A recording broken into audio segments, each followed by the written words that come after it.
ಸಹ್ಯಾದ್ರಿ ಎಂದು ಹೆಸರು. ಈ ಸಹ್ಯಾದ್ರಿ ಪರ್ವತ ಶ್ರೇಣಿಗೆ ಹೊಂದಿಕೊಂಡಂತೆ ಹಾಸನ ಜಿಲ್ಲೆಯ ತಾಲೂಕುಗಳೆಂದರೆ ಸಕಲೇಶಪುರ, ಆಲೂರು, ಬೇಲೂರು. ಈ ತಾಲೂಕುಗಳು ಪಶ್ಚಿಮ ಘಟ್ಟಕ್ಕೆ ಹೊಂದಿಕೊಂಡಿರುವ ಕಾರಣಕ್ಕೆ ಹಾಸನ ಜಿಲ್ಲೆಯನ್ನು ಅರೆಮಲೆನಾಡು ಎಂದು ಕರೆಯುತ್ತಾರೆ. ಈ ಭಾಗದ ರೈತರಿಗೆ ಆದಾಯದ ಮೂಲವಾಗಿರುವ ಪ್ರಮುಖ ವಾಣಿಜ್ಯ ಬೆಳೆ ಎಂದರೆ ಅದುವೇ ಕಾಫಿ. ಕರ್ನಾಟಕ ರಾಜ್ಯದಿಂದ ಉತ್ಪಾದನೆಯಾಗುವ ಕಾಫಿ ಉದ್ಯಮಕ್ಕೆ ಹಾಸನ ಜಿಲ್ಲೆಯೂ ಕೂಡ ತನ್ನದೇ ಆದ ಕೊಡುಗೆಯನ್ನು ನೀಡಿದೆ. ಆ ಮೂಲಕ ಭಾರತ ದೇಶದ ಕಾಫಿ ಉದ್ಯಮದಲ್ಲಿ ತನ್ನದೇ ಆದ ವಿಶೇಷ ಸ್ಥಾನ ಗಳಿಸಿದೆ. ಹಾಸನ ಜಿಲ್ಲೆಯ ಮಲೆನಾಡು ಭಾಗದಲ್ಲಿ ಕಾಫಿ ರೈತರ ಬಾಳಿಗೆ ವರದಾನವಾಗಿದೆ, ಒಡನಾಡಿಯಾಗಿದೆ. ಹಾಸನ ಜಿಲ್ಲೆಯ ಸ್ತಬ್ಧ ಚಿತ್ರದ ನಂತರ ತಾವು ಕಾಣ್ತಾ ಇರೋದು ಕೋಲಾಟ ಕಲೆ. ಶ್ರೀ BT ಮಾನವ ಹೊಯ್ಸಳ ಜಾನಪದ ಕಲಾ ತಂಡ ಹಾಸನ ಇವರ ತಂಡ ಕೋಲಾಟವನ್ನ ಪ್ರದರ್ಶನ ಮಾಡ್ತಾ ಇದೆ. ಅದರ ನಂತರ ನಗಾರಿ ಹಾಗೂ ತಮಟೆ ಕಲಾ ತಂಡವನ್ನು ಕೂಡ ನೋಡ್ತಾ ಇರ. ಮೂಲೆ ಹಿಡಿಯದ ಮುದುಕರಿಲ್ಲ, ಕೋಲು ಆಡದ ಊರಿಲ್ಲ ಎಂಬ ಗಾದೆ ಮಾತು ನಿಜ. ಕರ್ನಾಟಕದಲ್ಲೇ ಅಲ್ಲ, ಇಡೀ ಭಾರತ ಖಂಡದಲ್ಲಿ ಗ್ರಾಮಾಂತರ ಪ್ರದೇಶಗಳಲ್ಲಿ ಪ್ರಚಲಿತವಿರುವ ಒಂದು ಪ್ರಮುಖ ಕಲೆ ಕೋಲಾಟ. ಜನಪದರ ಜೀವನದಲ್ಲಿ ಒಂದಾಗಿ ಬೆಳೆದು ಬಂದಿದೆ.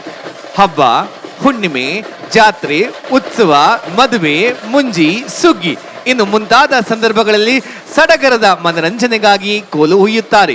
ಗಟ್ಟಿ ಬಿದಿರು, ಕಾರೆ ತೇಗದಂತಹ ಮರಗಳಿಂದ ಮಾಡಿದ ಕೋಲು, ತಾಳ, ದಮ್ಮಡಿ ಮತ್ತು ಗೆಜ್ಜೆ ಇದಕ್ಕೆ ಬೇಕಾಗಿರುವ ಸಾಧನಗಳು.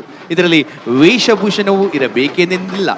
ಕೋಲಿನ ಕಣಿಗಳಿಗೆ ತಾಳ, ಸ್ವರವೆತ್ತಿ ಹಾಡುವ ಕಂಠ ಇವಿಷ್ಟೇ ಇದರ ಬಂಡವಾಳ. ಬೀದರ್ ಜಿಲ್ಲೆಯಿಂದ ಬಂದಿದೆ. ಬೀದರ ಕೋಟೆಯನ್ನು ಒಳಗೊಂಡಿರುವಂತಹ ಸ್ತಬ್ಧ ಚಿತ್ರ. ಬೀದರ್ ಕೋಟೆಯನ್ನು ಬಹುಮನಿ ರಾಜವಂಶದ ಸುಲ್ತಾನ ಅಲಾವುದ್ದೀನ್ ಬಹುಮನ್ 1426ರಲ್ಲಿ ನಿರ್ಮಿಸಿದನು. ಬೀದರ್ ಬಹುಮನಿ ಸುಲ್ತಾನರ ರಾಜಧಾನಿಯಾಗಿತ್ತು. ಬೀದರ್ ಕೋಟೆಯನ್ನು ದೇಶದ ಅತ್ಯಂತ ಅಸಾಧಾರಣ ಕೋಟೆ ಎಂದು ಪರಿಗಣಿಸಲಾಗಿದೆ. ಬೀದರ್ ಕೋಟೆಯು ಪರ್ಷಿಯನ್ ವಾಸ್ತುಶಿಲ್ಪದ ದಟ್ಟವಾದ ಪ್ರಭಾವದಿಂದ ನಿರ್ಮಾಣಗೊಂಡಿದೆ. ಕೋಟೆಯಲ್ಲಿ ನೋಡಬಹುದಾದಂತಹ ಸ್ಮಾರಕಗಳೆಂದರೆ ಸೋಲಾಕಂಬ ಮಸೀದಿ, ಗಗನ ಮಹಲ್, ದಿವಾನ್ ಇ ಆಮ್, ಹಜಾರ್ ಕೊಠಾರಿ, ನೌಬತ್ ಖಾನ, ಲೋಹದ ಫಿರಂಗಿಗಳೊಂದಿಗೆ ಅಷ್ಟಭುಜಾಕೃತಿ ಆಕಾರದ 37 ಬುರುಜುಗಳಿವೆ. ಬೀದರ್ನ ಅತ್ಯಂತ ವೈಶಿಷ್ಟ್ಯವೆಂದರೆ ಐತಿಹಾಸಿಕ ಕರೇಜ್ ನೀರು ಸರಬರಾಜು ವ್ಯವಸ್ಥೆ.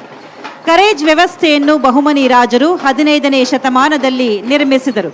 ಬೀದರ್ ಕೋಟೆಯನ್ನು ಯುನೆಸ್ಕೋ ಸಂಸ್ಥೆಯು 2014ರಲ್ಲಿ ವಿಶ್ವ ಪಾರಂಪರಿಕ ತಾಣವೆಂದು ಘೋಷಿಸಿದೆ.